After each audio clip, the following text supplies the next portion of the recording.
ये है वो इंसान जिसे दुनिया का हर फन आता है। इकॉनमी, सेहत, सोशल मीडिया, खेल, ये सब कुछ जानता है, लेकिन किसी चीज का माहिर नहीं। आपको इकॉनमी पर भी ये बोर हासिल है? बिल्कुल, हल बहुत आसान है। हर एक बंदे को 1-1 लाख रुपया दे दे, सब कुछ ठीक हो जाएगा। गूगल, यूट्यूब और हद से ज्यादा खुद एतमादी बस यही है माहिर बनने की।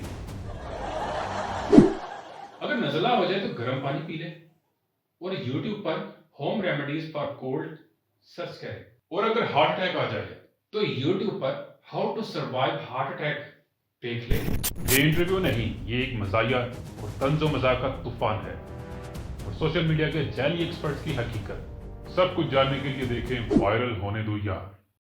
देखिए, मैं हर चीज का माहिर हूं, लेकिन मुझे ये नहीं मालूम कि लोग मेरी बात क्यों नहीं मानते।